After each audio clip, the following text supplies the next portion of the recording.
मुजफ्फरनगर में केंद्रीय पशुपालन राज्य मंत्री एसपी सिंह बघेल ने कहा कि पूर्व केंद्रीय पशुपालन राज्य मंत्री एवं मुजफ्फरनगर के पूर्व सांसद डॉक्टर संजीव बालियान ने मुजफ्फरनगर में काऊ सेंचुरी के रूप में निराश्रित गोवंशीय पशुओं को आश्रय देने का संस्थान बनवाया है, जो पूरे देश में अपने आप में अनूठा है।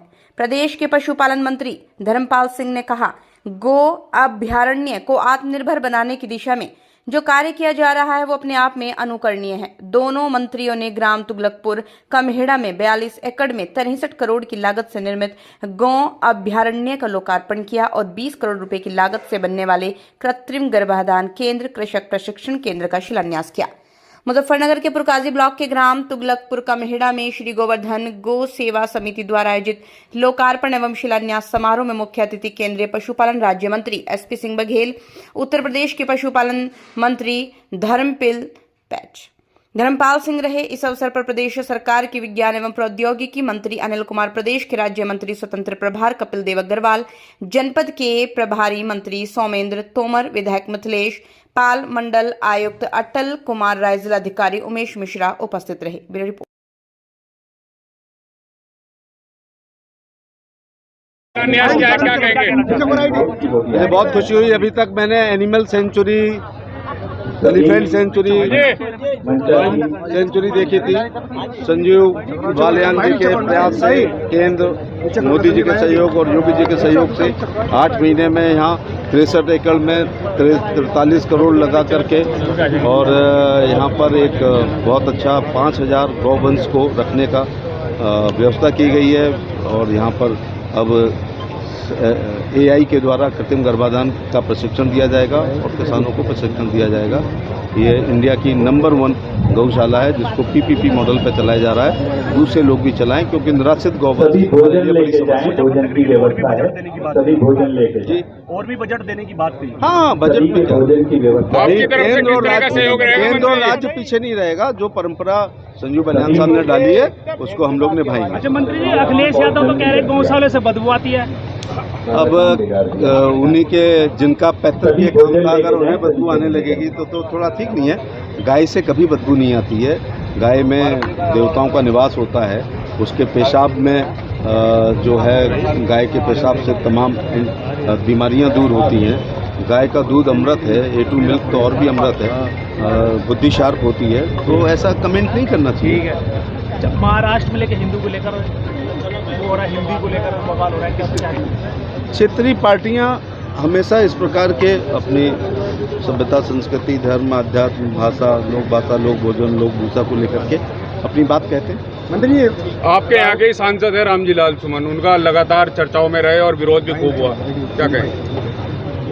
राणा सांगा, शिवाजी महाराज, राणा प्रताप जी, छलकारी बाई जी, महाराज सूरजमल, अहिल्याबाई होलकर, महर्षि वाल्मीकि, भगवान परशुराम जी और भी हर समाज में ये हमारे साझा पुरखे हैं। इनके ऊपर तत्काल टिप्पणी नहीं करनी चाहिए।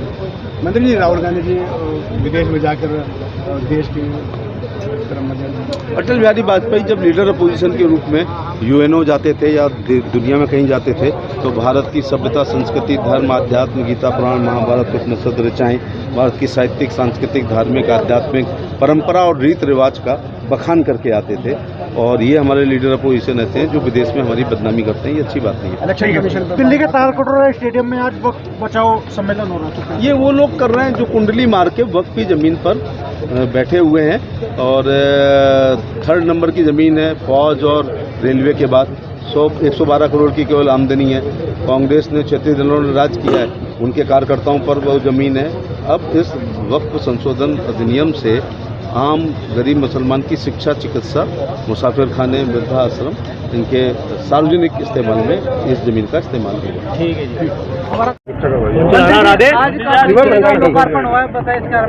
एक ट्रेनिंग सेंटर यहाँ काऊ सेंचुरी में बनाया जा रहा है जिसमें 3 महीने की ट्रेनिंग हुआ करेगी। जो बेरोजगार युवा हैं या जो डेयरी फार्मिंग करना चाहते हैं उनके लिए 3 महीने की ट्रेनिंग होगी। 20 करोड़ की लागत से इसका निर्माण कार्य होगा। 3 महीने की ट्रेनिंग में बिल्कुल फ्री ट्रेनिंग है। रहना खाना भी भारत सरकार के द्वारा वहन किया जाएगा। नेशनल डेयरी डेवलपमेंट बोर्ड ये ट्रेनिंग कराएगा। काऊ सेंचुरी आपने देख ही ली है, ये अलग तरह की है। प्रयास है कि अपने पैरों पर खड़ी हो, जनता के सहयोग से गोवर्धन सेवा समिति जनता के सहयोग से चलाने का प्रयास कर रही है। ये बड़ी तरह का अनोखा मॉडल है। एक बार ये कामयाब हो जाए तो फिर प्रयास रहेगा कि इस तरह से कि दूसरे मॉडल दूसरे शहरों में भी खोले जा सकें। मंत्री जी, इस तरह की काउ सेंचुरी उत्तर प्रदेश में और भी है, पहले ही है उत्तर प्रदेश की। ये अपनी तरह का अलग मॉडल है। इसमें से जो अच्छी बात होंगी वो निकाल के नई जगह बनाया जाएगा। ये हमारा प्रयास है, जैसे CNG बनेगी गोए के गोबर से, ऐसा कभी किसी ने कई जगह नहीं हो रहा। और भी अलग अलग तरह के प्रयोग यहाँ पे चल रहे हैं। कितनी जगह में बनी है, कितनी लागत से बन गई है? करीब ये 50 एकड़ की है। करीब 63 करोड़ रुपए शुरू में इसमें लगे थे। 63 करोड़ रुपए की लागत भारत सरकार के द्वारा बनाई गई थी।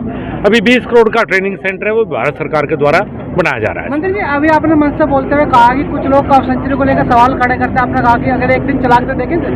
देखिए, अभी 3000 के करीब गोवंश है, 5000 इसकी क्षमता है। सरकार से बहुत थोड़ी मदद मिलती है। गोवर्धन सेवा समिति है जिसमें करीब 60 लोग हैं जनपद मुजफ्फरनगर के, जो अपने प्रयास से आपस में सहयोग करके इसको चलाने का प्रयास कर रहे हैं। अगर कुछ लोगों को कुछ चीज़ देखनी है, करनी है, तो मैंने एक निवेदन किया कि वो भी 1-2 दिन इसे चला के देखें अपने खर्च पे या जनता के सहयोग से। जो समाज के लिए काम कर रहे हो उनके ऊपर कुछ कहना कई लोगों की आदत होती है, तो एक बार आएँ, इसे देखें कैसे चल रही है, क्या चल रही है, कितना कष्ट है इसे चलाने में, कितने प्रयास करने पड़ते हैं। तो मैंने उस संदर्भ में बात की। बघेल जी ने कहा है कुछ और पशु भी पालना चाहिए जिससे आमदनी बढ़ जाएगी। आज धर्मपाल जी और बघेल जी कुछ सुझाव दे के गए हैं। सभी समिति के लोग बैठेंगे, इस पर विचार किया जाएगा, उनमें से कौन से सुझाव हम इम्प्लीमेंट कर सकते हैं। ठीक है।